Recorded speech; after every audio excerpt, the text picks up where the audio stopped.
Alright, so he's paying you in M&Ms. You know what? This is ridiculous. I need to contact Human Resources about that guy. I am sure he is violating some kind of labor law. Well, yeah, I mean, I've been working for him since 2013. I feel like I should at least be making a Hershey bar by now. You know what I mean?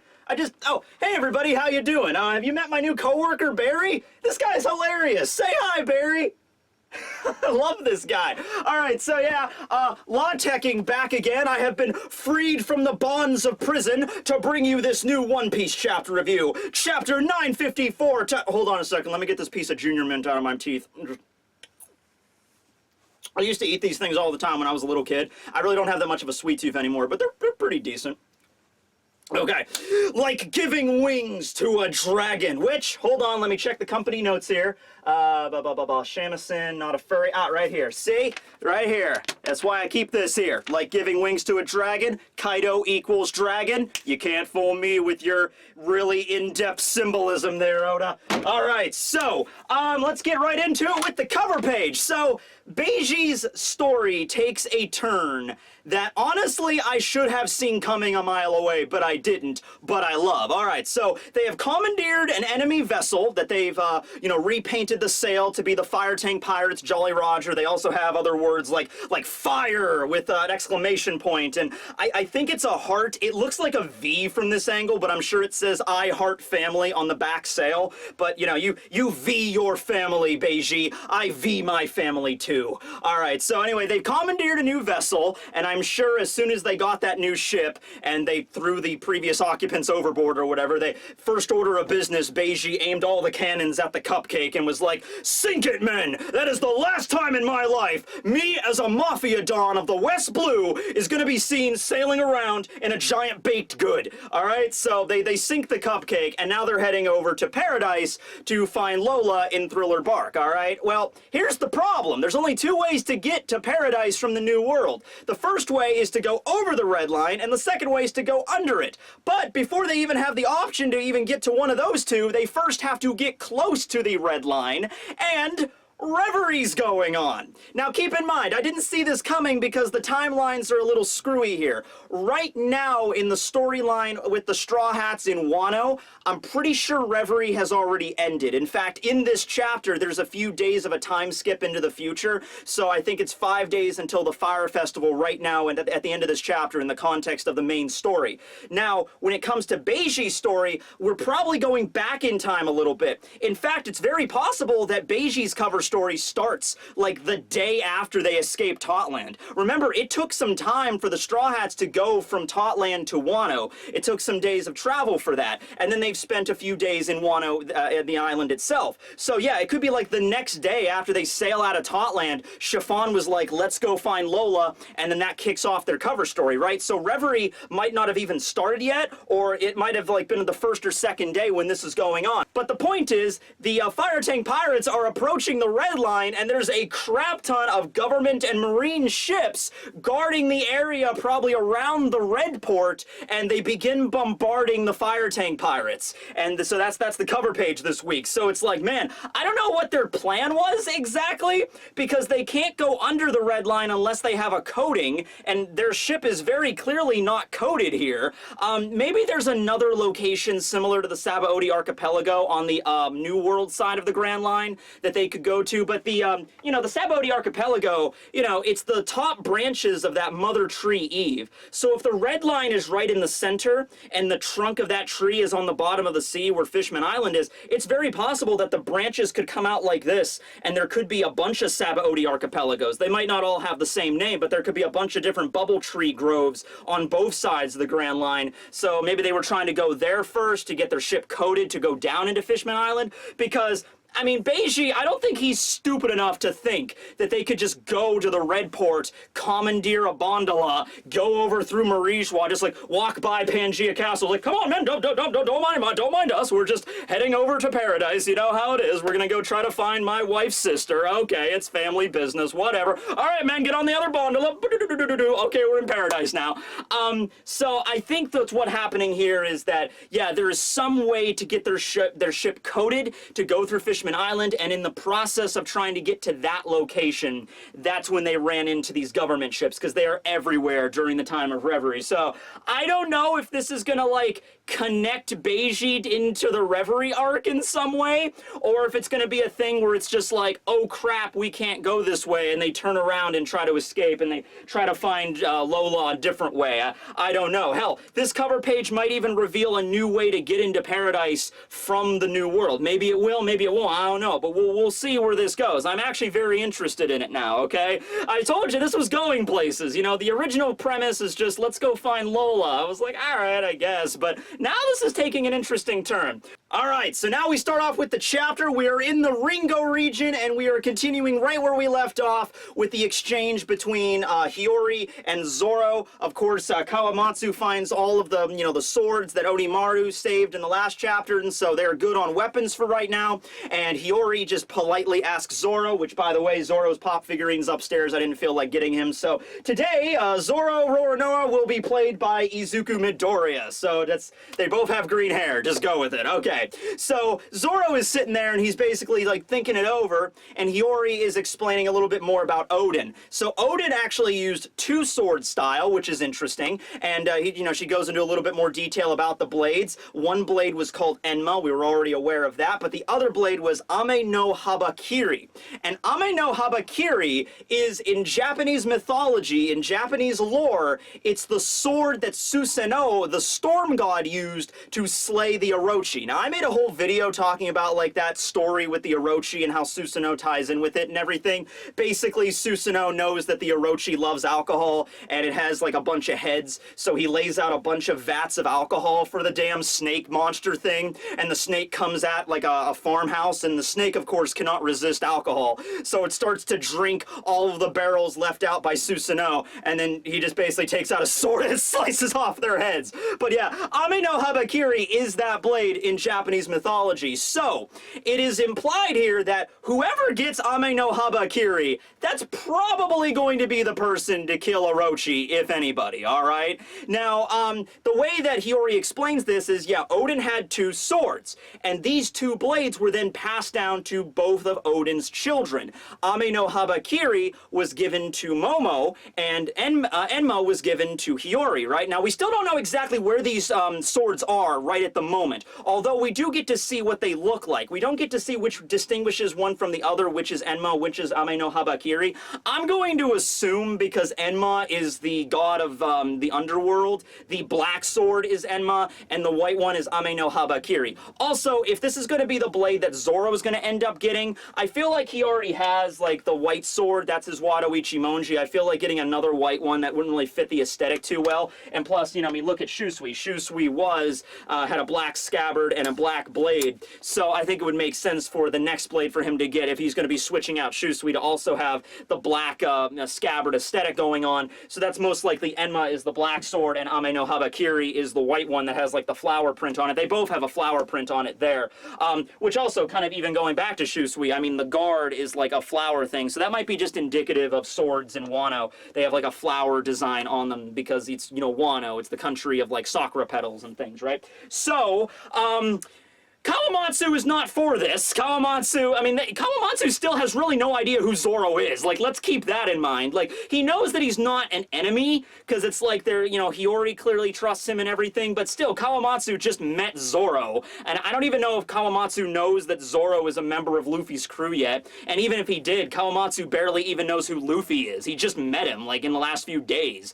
You know, however long Luffy was, you know, chained up in the prison, and, you know, Kawamatsu barely shared more than a few lines of dialogue with them. So, you know, Kawamatsu's like, no, Hiyori, Lady Hiyori, you can't be given this vagabond, this random Ronin with a, you know, a holy blade that your father wielded. We also don't get the Meito grades for them yet, but if they're both Saijo Owazumono, see, the fact that there's two of them, like, they can either be both Saijo Owazumono, or they might just be both Owazumono, which I think that's the minimum rank, but come on, I mean, a blade that sliced down Kaido, I mean, I guess it's possible one didn't slice down Kaido, but it caused a scar on him. Still pretty big feat there. I guess it's possible that like one of them could be Saijo and the other one could be an Owazumono, but I feel since they were used in a pair and Odin used two-sword style, I feel like they would both have the same rank. It's not like they have to be. I mean, look at Zoro. Zoro uses 2 Owazimotos and 1 regular Wazimono, so it's not like they all have to have the same rank. I just feel like they should, right? So Zoro mulls it over for a moment, Hiyori's proposal, and we finally get an answer to the question, like, which angle is Zoro gonna take with this? Because I could see a bunch of different ways this could go down. One way Zoro could be like, you know what? This is my sword. I want it from Ryuma. It's mine. Deal not accepted. I don't care about your country's, depression or, how much of a holy sword this is. I bested the samurai that had this blade, therefore it is my blade, right? Actually, that poll that I did last week where I was like, would Zoro really trample on the beliefs of everybody in Wano? And the outcome of that poll was a predominantly yes. Yes, he would. But no, he doesn't actually take that angle with it. The other angle he takes, because Kawamatsu brings up, like, I have no idea how you managed to get this blade. And Zoro's sitting there thinking, he's like, well, I think the gears are starting to click with Zoro here. He's like, wait a second. How did this sword end up on Thriller Bark? And he's like, wait, I think, well, Moria probably stole it and then gave it back to Ryuma's corpse, which he animated with his Kage power. All right, I think this is starting to make sense now. Zoro's starting to put all the puzzle pieces together. And so he thinks it over, and his response to Hiyori is kind of like all right.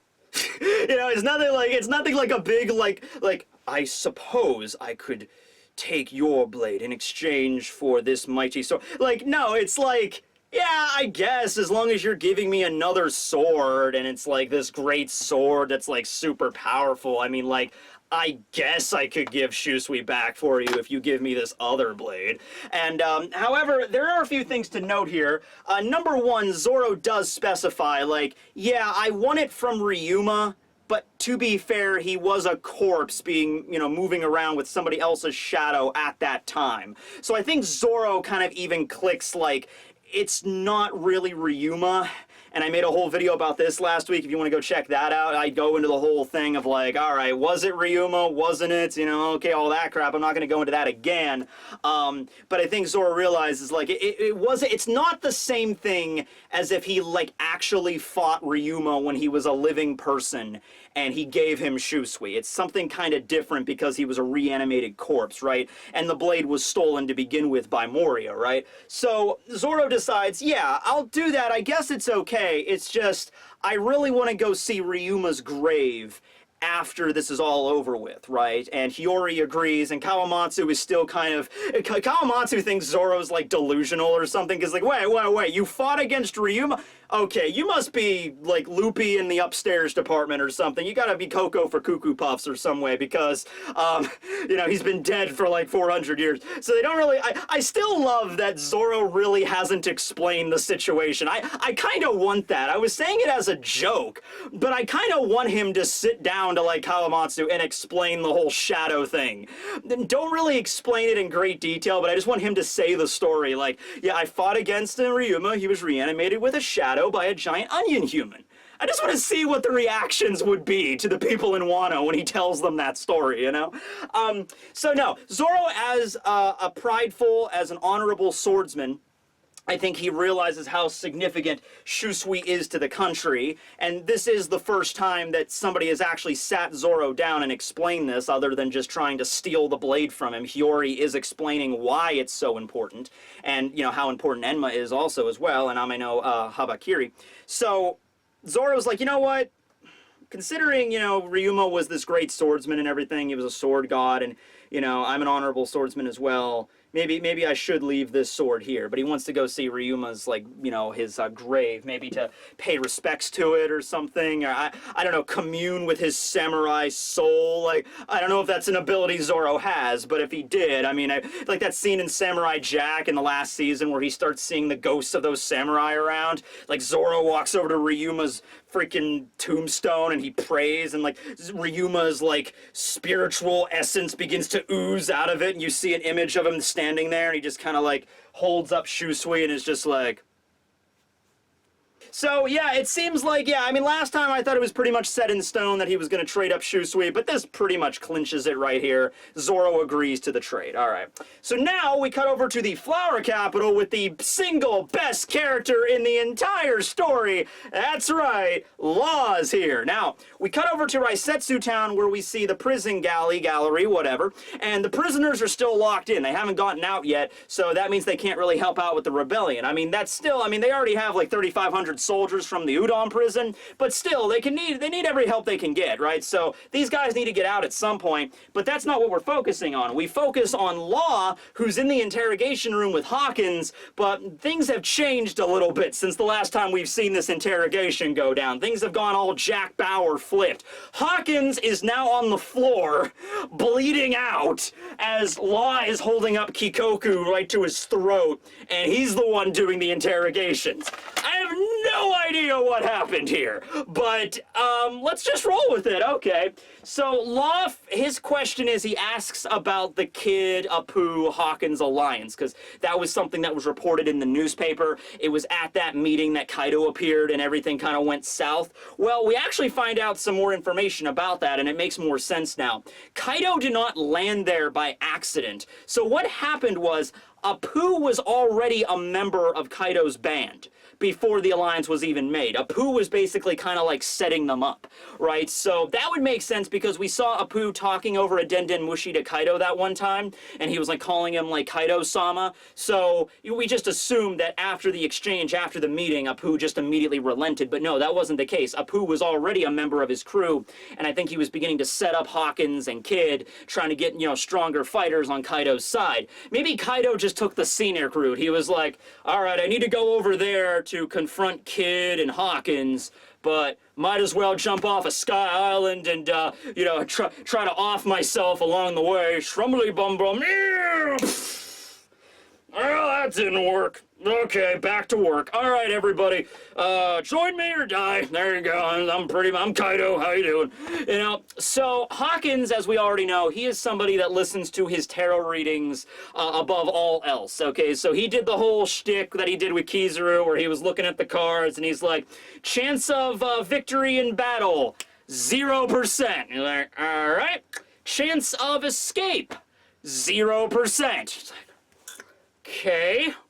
Chance of survival if you relent to Kaido. If you bend the knee and bow before him, chance of survival, 40%. Well, that's still not great, but compared to the other options, that's pretty much all you got. I'm wondering if Hawkins could ask any question, no matter how obscure or random, and the cards would give him a percentage. Like, chance that Kaido will slip on a banana peel and fall down and I can escape.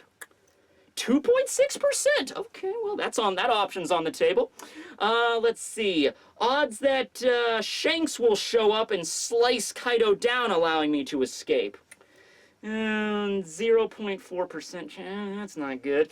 You know, odds that Whitebeard will rise from his grave, become the new god of the universe as a spiritual mustachioed deity, and smite down Kaido immediately where he stands, allowing me to escape. 17.3%. That's a lot higher than I originally figured. That's okay. I wonder if he could just ask any question and it would give him a percentage. But no, given those odds and given how Hawkins is, he always goes like, whatever has the highest chance of working, I'm gonna try it. So in this case, it's a 0 to 40% chances. I'm going with the 40% chance. So Hawkins immediately bent the knee, and then you had Kid and Killer that fought back. And so Kaido basically, he talks about this, about the same thing that happened with Luffy. You know, Kaido does not, when somebody has the strong, iron-coated balls to attack him head-on, Kaido doesn't kill them. Oh no, that would be just, you know, that would be snuffing out the freaking plant before it had a chance to bloom. You know, he's just like, no, all right, you got balls, kids, especially you, Kid, you got balls. So they beat the crap out of them, throw them into prison cells, try to break their spirits and get them to work on their side. So that explains the same thing with Luffy. After Luffy came at Kaido with like Gear 4th, all Kong Organ, all that crap, Kaido just beat him down with the mace and was just like, all right, chuck him in the prison. You know, that's the reason. He's not the first time he's done that, all right? So we also also get a little bit more introspection on exactly how that battle went down. I always thought Killer was maybe going to be more of the illogical person here, and maybe Killer would have not immediately attacked Kaido because he knew he couldn't win. But no, in this situation, no, Kid and Killer attacked him both at the same time. They got defeated, and the Kid pirate crew got, taken over by Kaido. And so Kaido was basically using the Kid pirates like, yeah, you do what I say, and maybe I'll let your captain and your vice captain free. So that's basically how this was all going down here. So what happens next is Hawkins kind of looks over at Law in a kind of like a smirking, smug kind of way, and Hawkins is like, yeah, by the way, you asked me about my alliance. How's that alliance with the Straw Hats going for you there, Law, huh? And so he tells him, like, yeah, you guys, you were all chummy at first, but now look what happened to you here. Do you still feel the same as you did about the Straw Hats? So the implication here is that, and we also see another scene later in a second, I'll get to that, where Law might be changing alliances, going from the Straw Hat side to becoming an agent for the Kaido or Orochi's group. Okay, now, I want to bring up one thing. Number one, I don't think Law is going to turn into a villain, so don't immediately jump on that boat. But what I do think is, if there's anybody that could make this work to his advantage, take a really crappy situation and flip it around to be advantageous, it is Law, boys and girls. He is the kind of, thinking, tactical kind of guy that can feign duplicity. He can figure this out, all right? What I think is going to go down now, if this was Luffy in this situation, if Hawkins asked that question to Luffy and Hawkins was like, hey, Luffy, that alliance with Law is going really great for you. How do you feel about him now? Luffy is a very straightforward kind of guy. Luffy would be like, screw you, Hawkins. Law is my friend, and I said I was going to form an alliance with him to take down Kaido, and that was my word, and I never go back on my word. That's my ninja. I'm going to be king of the pirates. Luffy would be very straightforward about it. He would just be like, no, I'm not going to turn on Law. Law, on the other hand, he might feign it in order to get an upper hand. That's what I'm saying here. Law might be like, man, yeah, the Straw Hats, they've really been screwing me over, honestly. I joined up with them so we could take down Kaido. Ever since we got to Wano, they haven't been doing a single thing I've said. They've been jumping into battles, getting themselves defeated. They don't even care about the plan anymore. My freaking subordinates got imprisoned, probably because of their carelessness. I go to rescue them and I end up getting interrogated. Screw the Straw Hats. I'm not on their side anymore. Not really, but he would say that in order to kind of like make it look like, Law, come over to the dark side.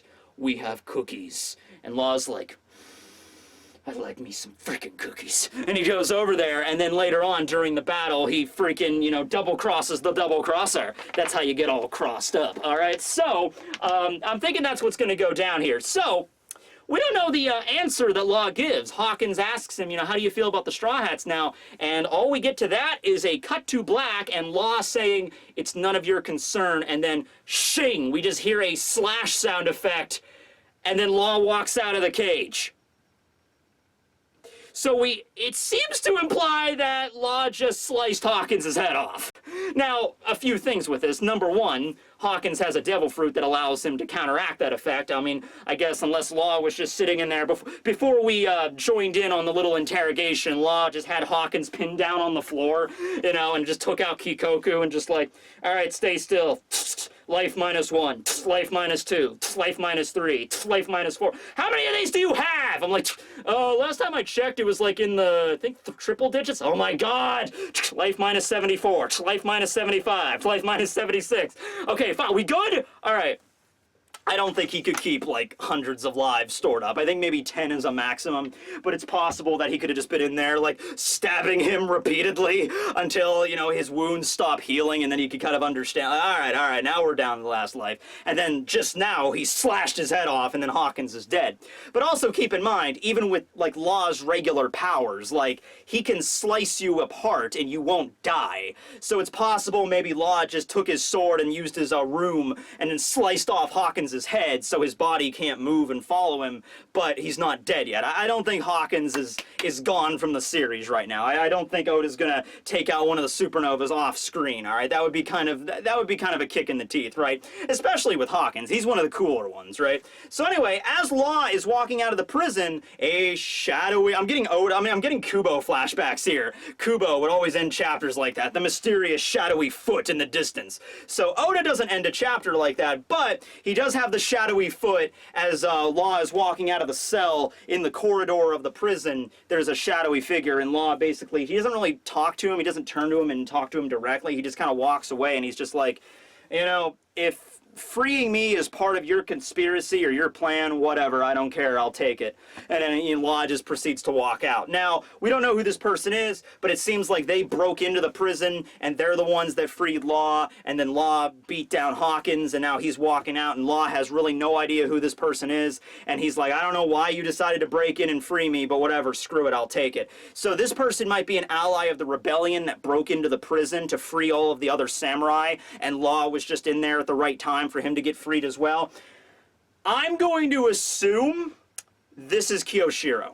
It's either Kyoshiro or Denjiro. Now, I know you might be saying, isn't Denjiro Kyoshiro? Kind of. We see him in the opening credits, and you know, over the top, he's clearly, like, in the spot of where Denjiro should be, and Denjiro does get brought up later in this, chapter. I'm simply saying that, like, you know, it might be that Kyoshiro was Denjiro 20 years ago, it could be that Denjiro was a different person, and that Kyoshiro follows his legacy, or, like, he was his brother or his son or something. I'm not really sure yet if Denjiro is going to be like his own character, or maybe like Kyoshiro has a disguise where he looks like a different person and that's Denjiro. I have no idea how this is going to go down, but let's just say it was probably maybe Kyoshiro, because we know he's been working on, like, he's been trying to backstab Orochi. We know he's just pretending to be his ally and he's waiting for the time for him to strike. Well, this seems like the perfect time for him to strike, you know, like maybe he's even aware of everything that's going on in Wano right now. Maybe he's aware his connections got him in touch with the Udon prison, so he knows what's going on there, and he's like, before Orochi found out, and he's like, you know what, this is the perfect time for me to do this. I'm gonna free all these prisoners, let them go and join the rebellion, and then I'm gonna join up as well. Or maybe he might be asking Law to come and join the Yakuza and work for him. So kind of a third faction, not really working for Kaido and Orochi, not really working for the Straw Hats and the Pirate Alliance and the Ninja Alliance, but working with a third party, the Yakuza in Wano under Kyoshiro, who might probably be, in fact, Denjiro. So, yeah, I can't really think of anybody else it could be unless Oda introduces a brand new character, which is also a possibility there, okay? It's also possible, like, I'm sure Kyoshiro has people working under him that are maybe, you know, clued into his plan. So this might be, like, the one of the commanders of the current Yakuza under Kyoshiro, and this person is going to be a really relevant fighter in the upcoming battle, and it's like, okay, I've come to free all these prisoners and bring you back to Master Kyoshiro, Trafalgar Law. So that might be something along with it too. Alright, so now we cut into a little bit of a time lapse. So we now have 6 days until the raid on Onigashima, after Law has been freed, okay? So this is the day after Zoro meets Hiyori at the Ringo region and does the whole offer with the swords, and Kawamatsu finds the swords and Onimaru hid. 1 day later than that, that's when Law gets freed. And then we cut another day later when we see Luffy training in Udon, very briefly just with Hyo.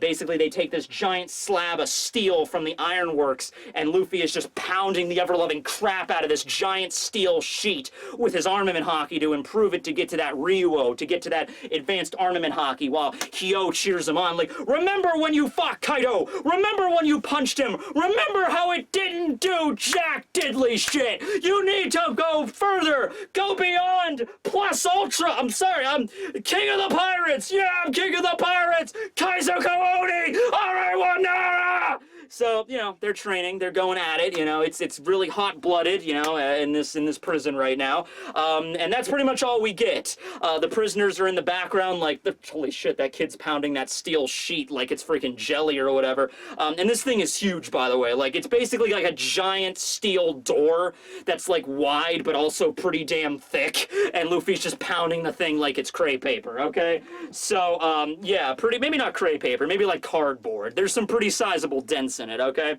So anyway, yeah, Luffy's just imagining Kaido, like, doing some image training while he's just pounding away at this steel wall, just picturing it as Kaido's scales.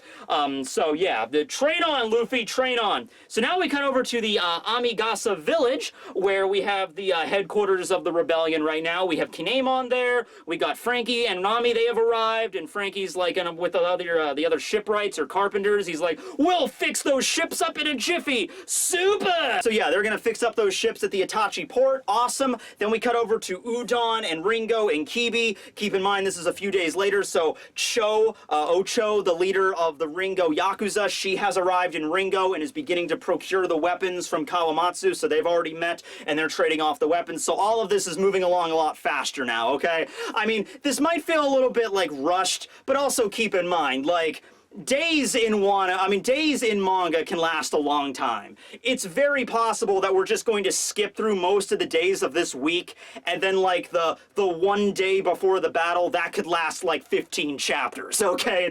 It's very possible, all right? So it's fine with them skipping through these days, because it's like, we gotta get moving at some point here. I don't want every single day in Wano to last like 10 chapters if nothing really all that exciting happens to really focus on, you know what I mean? So, yeah, we're gonna skip through some of these days here. Now, everybody that's apparently part of the rebellion that's from Wano understands what this, the new symbol means, and we find out in this chapter, okay? So, this was the symbol, and the only thing that's really changed is these two little lines on the snake. Originally, the snake meant the meeting point, and that was Habu Port in the Hakumai region. So, Nami finally asks Kinemon, like, what's up with the new symbol? What does it mean? And Kinemon's like, well, you're outsiders, it makes sense that you don't understand it. Basically, out of all of the ports in Wano, there's a port in like every region of the country, it's just the only one that's operational right now is the Habu port. But there's the Cat port in Kibi, there's the Frog port in Hakumai, no, Ringo has the Frog port, Hakumai has the Habu port and the Mole port, there's the Itachi port, which is located in Kuri, where we're at right now. It's abandoned, that's the one with all the ships that they're gonna fix up. Udon has the Lizard port, or the Tokage port, okay? And so, it doesn't make sense to outsiders, but if you're from Wano and you know the names of these ports, you understand that the snake port, that's Habu port. So that's what originally the snake meant. Now, if you add these lines to the snake, it's not perfect, and Kinemon even mentions it's not exactly perfect, but if you add legs to a snake, you get a lizard, okay? A reptile that walks around on legs. You get a lizard. It's close enough, right? So that means the meeting spot is no longer the venomous snake port, Habu port in Hakumai. It is now Tokage, lizard port in the Udon region right next door. So that's why everybody in the region understands what this meant. He mentions how Yasue changed it at the last minute so everybody can understand, and how their plans should go forward uninterrupted. I still have a problem with this because it's the same problem that existed previously, and Kinemon even mentions this. He says, anybody that's from Wano would pretty much be able to understand this. Now, the only difference here is before they were passing out these things like they were freaking coupons at the grocery store. Like, come on, you get 10% off all yams in the store, only Saturday only, you know? Like, Saitama's walking by and he's like, ooh, 10% off yams. I can make some yams stew tonight, whatever. But no, now they're not passing these around as much. I'm wondering if Yasue, like, while he was in prison, he changed it, gave it to the prisoners, and he's like, here you go. Keep it to yourself, all right? So I don't think this is going to be a problem anymore where they're going to find out about it. I'm just saying that you show this to any member of Orochi's group, the Onibawan or the Samurai, they would be able to know what it meant, all right? So yeah, also, I mean, I'm just going to bring this up here. I am not a tactical leader in terms of battle. I am not an army general in any respect. I've never even played Battlefield before, but I'm just going to throw this out there. If I was the leader of this country and I had the idea that there might be a rebellion brewing and they know that they're going to attack the fire festival at Onigashima, in order to get to Onigashima, you need to have a boat. Not just one boat, you'd have to have a bunch of boats in order to get across the ocean, okay, to get a sizable rebellion off of the shore. I would just place guards at every single port in Wano, even the ones that are not in operation, because there's only 6 of them. You know, you can't, like, dispatch, like, okay, 2 Onibawon go over here, 2 other Onibawon go to the frog port, you samurai go over here, you guys go over. Just watch it, you know, and if anything happens, report back immediately. Maybe they might still do that. I hope they still do that. But the Itachi port is where they're at right now, in Curry, setting up all these ships, and there's nobody there watching them. So I'm just saying, that would be the smart move. You know, that's just me, you know, trying to think ahead or something. Maybe Orochi's not that smart. All right. But anyway, yeah, so they figured out a new location to meet in Udon at the Tokage port. Also, that reminds me of an animal, a monster you see in Toriko. So Tokage means lizard, but it can also mean shadow, because Kage's in there. So it's funny, because the monster in Toriko was a lizard that could hide in shadows. So this also makes sense here, like hiding in the shadows of this port. That makes sense there. All right, so Kinemon kind of addresses everybody, and he's like, okay, you know, not bad, everybody. We're kind of doing okay here. There's still a few things, like, you know, we have enough people to work with, so that's finally good. We need to get those ship fixed. That's one thing. We need to, you know, all meet together, and we have to get the swords and the weapons back here. But really, I think we're good. We still have no idea where Denjiro's at, so that kind of sucks. And he mentions, you know, we only have gathered 7 of the retainers of the Kozuki family. 7 of the retainers of the... Kinemon, Kanjuro, Raizo, Okiku, Kawamatsu, Ashura Doji or Shutenmaru, Nekamamushi, Inurashi.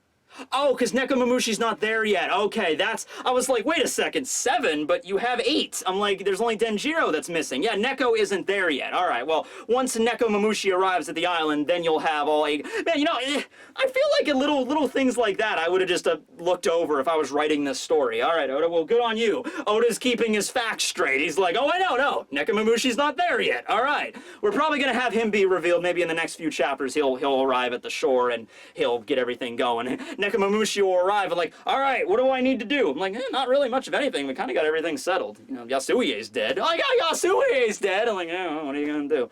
Yeah, so, okay.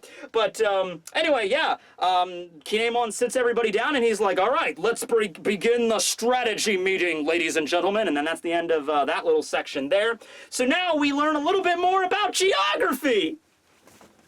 You excited, Barry? Explain geography to the good people.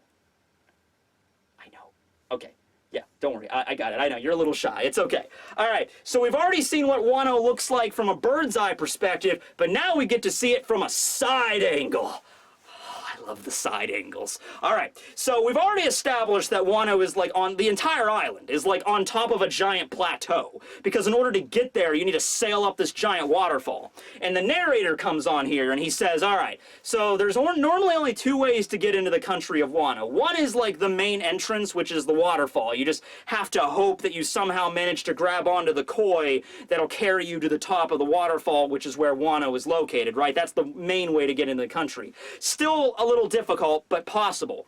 The other way is a hidden way, and if you go under the waterfall, there's actually a cave under that, and if you sail through that cave, you'll eventually come to an underground cavern with a gondola, like a mechanical gondola. You get on, it's like shaped like a pagoda, and it's like they'll wheel you up to the top of the island. I noticed this earlier in the chapter when Kinemon was going over the different ports on the island, and he mentions the mole port, but the port was not located on the shore of the island. It was located right in the middle of the Hakumai region, and I'm like, how can there be, I mean, I guess there could be a river or something, but we didn't see that on the map. How could there be like a giant port right in the center of a landlocked mass, right? You know, how could there be a port there? So this hole, though, if you go under this waterfall and then go up this gondola from this cave, you'll pop out right in the center of the Hakumai region. And that's like the secret way to get into the country, the easier way to get into the country, so that all of the beast pirates and Kaido's crew don't have to travel up a waterfall every single time they get back to the island. They could just sail right into this cave and then get raised up. And none other than Scratchman Apu arrives on the island because he's been DJing his whole life, and he's gonna bust out some mad beats at the Fire Festival. Hit it! I'm not gonna try to hip hop because I cannot hop and nor can I hip, okay? So, He contacts Kaido, though, and he's like, "What's up, Kaido? I'm back!" And Kaido's like, "Oh, you're back. Hi." And he's like, "Yeah, I'm not gonna miss this festival. The Golden, the Golden Kagura." It's a reference to, you know, this music that would play during a festival. And, of course, he is, of course, the Roar of the Sea, Scratchman Apu. So he's on air here. Also, it would explain why we haven't seen him this entire arc. You know, like, where's Scratchman Apu at? It's like, well, apparently he was off in the world doing some deeds for Kaido, but he decided to come back because of, you know, the Fire Festival and all that stuff. It makes sense that not every single member of Kaido's crew would all be at Wano at the same time. There's still a Yonko fleet. They need to go out there in the world and, you know, impose their power. If Kaido just, all he did was just stay in Wano with his entire crew, I mean, you know, that doesn't really exude danger to the entire world at large, right? So he has to have, you know, his crew out there doing stuff. So anyway, yeah, Apu arrives back, but that's not the scary part. Not even close. So now we cut over to a different region of Wano altogether. I don't believe this is actually stated where this is located, somewhere in Wano. There are these two kids just kind of hiding in the rubble of one of these buildings, and then they just see these giant monsters just like crashing over the forest, like pretty damn tall. Like, I don't want to say they're as tall as mountains because the perspective's a little wonky and they're walking through the fog, but these things are the size of giants easily, maybe even taller, depending on the perspective here. These things are huge. Bigger than Kaido, bigger than Big Mom. These things are massive, all right? And they just look like demons or oni or yokai, and they're just stomping through the forests. And we get a name for these beings. They're called the Numbers. King mentions to Queen back on Onigashima, King mentions the Numbers are coming to the Fire Festival too. And Queen is just like, not the Numbers, man. Those guys are such, they can't hold their booze. They're such rowdy drunks. I freaking hate those guys. And so they are, of course, familiar with them. But then these Number guys, they're just like, there's one guy that's wearing like a horned mask that looks like kind of like a gas mask, and he has a giant spiked kanombo. This other guy has like a super long neck with like a forked tongue coming out. This other one is like shorter but still huge, and he's got these crazy arms, and he's like horns sticking out of his head, and he's like, so they just look like, they look like yokai. They look like oni, like straight up oni out of a fairy tale, right? So, here's the deal with this. We always knew, I mean, it's pretty obvious that the Beast Pirates, Kaido's crew, are based off of playing cards, okay? Even Doflamingo's crew, which, you know, Doflamingo's crew was not part of Kaido, but they're, like, allied with Kaido. He had the suits, you know, Club, Diamond, Heart, and Spade as the executive officers. And, of course, Doflamingo himself was the Joker. When it comes to the Beast Pirates proper, it's very obvious they're based off of cards because you have the three face cards represented by the Calamities. Jack, Queen, and King. We can just assume Kaido is the ace. Maybe he might be the player. Maybe Ace is another character. Not you, Ace, other Ace. But anyway, then we of course have the headliners, which are all named after various card games, like Hold'em is Texas Hold'em, Gene Rummy, Speed, and Page One are both card games. I haven't heard of them, but they are in fact card games, right? Daifugo is also a card game. Babanuki is Japanese for Old Maid. Okay, so I kind of thought that it would be possible, like, all right, if we're going the card game route with it, we already have the face cards, you know, Jack, Queen, you know, King, and all that stuff. But what about the numbers? What about the numbers there? I just assumed maybe, like, they were some of the gifters that were really strong, maybe not quite headliner material, but they were still really strong, because I figured, like, if you just go down, oh, by the way, Diaz Drake, also Diaz Drake, 10. So I thought maybe, you know, that could be the spot for 10, right? But I'm just looking at this and I'm like, well, maybe we'll find out the numbers, like 2 and 3 and 4 and 5. They're just like weaker members of the crew. But no, apparently the numbers in this context are giant oni that are just stomping through the island heading toward the Fire Festival. All right, or Onigashima for the Fire Festival, I should say. So yeah. Now also, something else I thought of when I saw these things were the giant creatures at Thriller Bark, because they kind of looked like, I mean, like I said, the perspective is a little messed up here. These things could be as tall as skyscrapers or could be they just as big as like a giant. They're certainly taller than Kaido and Big Mom, though. These things are huge. I'm not sure if they're smile users or if they have ancient or mythical zones. Maybe they have mythical. Maybe it's like, all right, yeah, there's some people on my crew that, no, they couldn't be mythical. I mean, I guess they could be, but all of these mythical zone users together, that doesn't sound right unless they figured out a way to take a mythical zone artificial, like smile, like a smile artificial mythical zone. That would be scary if they could figure that out, right? Or they could just be a yokai species, which I'm kind of hoping on. Oh, and I forgot to mention this last time, but yeah, last time we had a fox, a kitsune, that was able to transform. I don't think Onimaru ate a devil fruit. Kitsune exist. Yokai are real. Just go with it, alright? So if Oda just wants to reveal a new species of Wano, the yokai species, that's like super ancient, and when Kaido came to the island, he like awakened them from their slumber. These might be the original denizens of Onigashima before Kaido got there. It might have been an island full of demons, and then Kaido arrived and beat the crap out of all of them, and he's like, no, I still like your guys' style. You could work for me. And the demons are demons, so as long as they get to pillage and go crazy, they probably don't care. So they're just like, all right, we'll listen to this guy from now on. So yeah, and it fits with Kaido's aesthetic and everything, so he just called them the Numbers and continued onward. Okay, so yeah. Now, that's not the biggest shocker of this chapter. Then we get the ending where we have Big Mom and Kaido chilling out together. Like, Kaido has his arm around Big Mom, and they're just, like, he's drinking his sake, and Big Mom has a bowl of, like, I don't know, ramen or oshiruko she's eating. And so Queen is just like, whoa, what's going on here? And then Kaido's just like, we of the 100 Beast Pirates and the Big Mom Pirates over here are gonna join in a pirate alliance. And then just take a drink, and then everyone's like, what? Kaido's like, yeah, we'll take over the world and then we'll wipe each other out afterwards. End of chapter.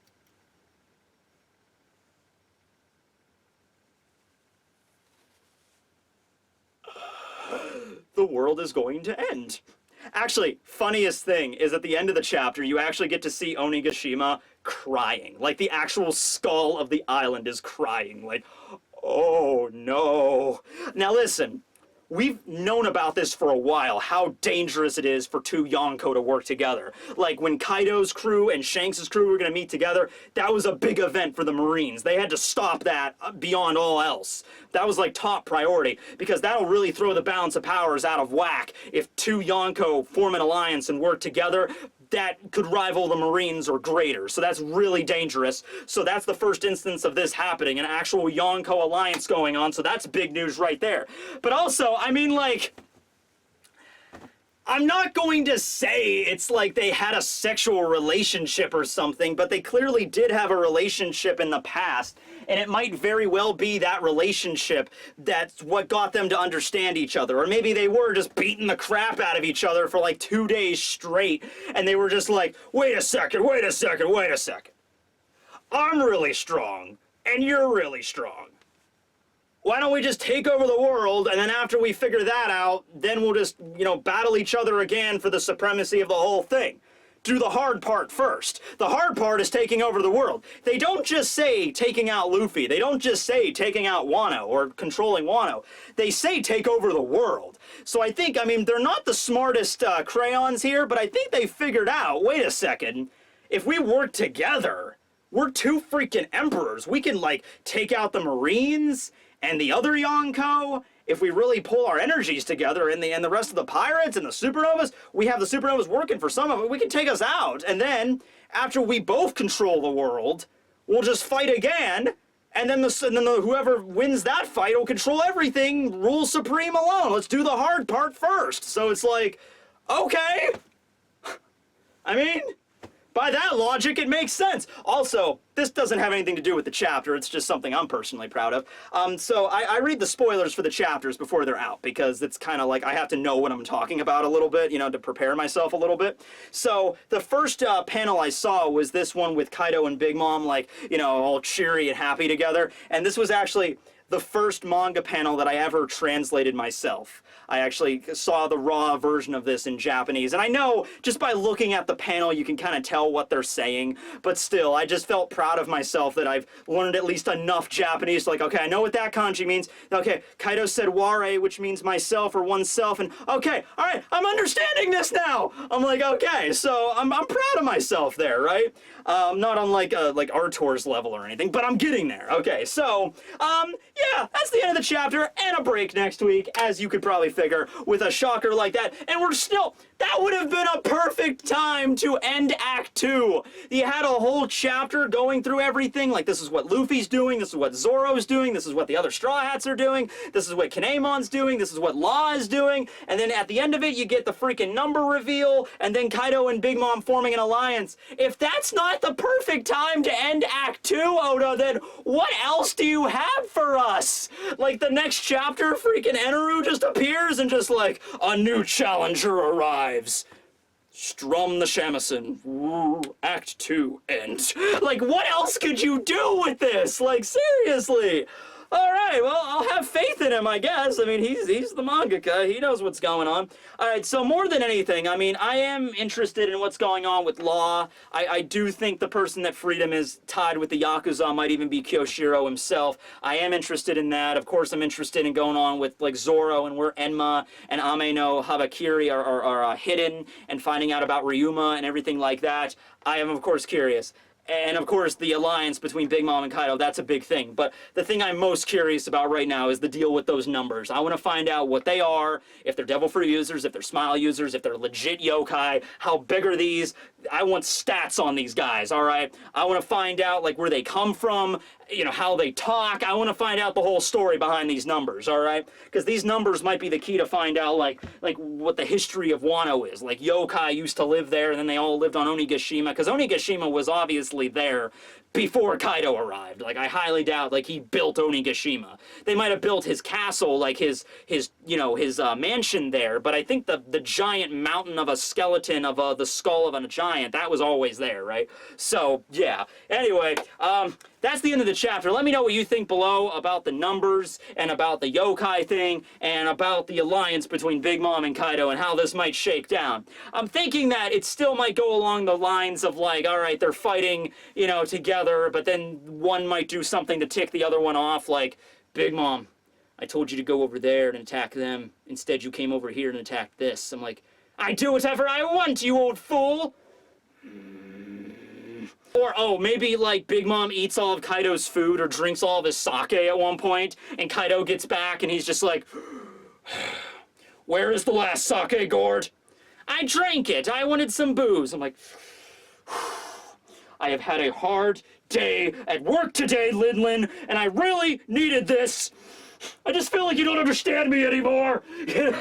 And they have, like, a falling out like that. That would be kind of funny. I don't think they're going to work together, dominate the entire world, though. I don't think it's going to get quite that far.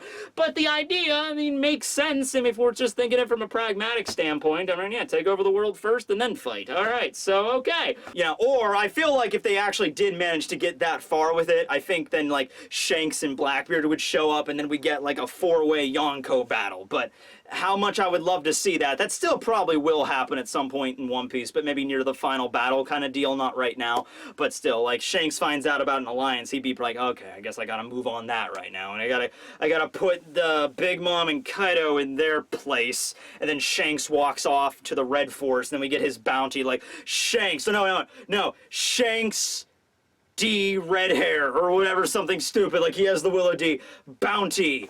50 billion, and Shanks just walks off to fight them. Like, it's like, oh, well, he's gonna win. Nah, nothing like that crazy, but, I mean, if they did get an alliance and they got that far with world domination, Shanks would have to interfere at some point, right? Alright, well, anyway, thanks for watching, everybody. This will be Tekking101, signing out. Later.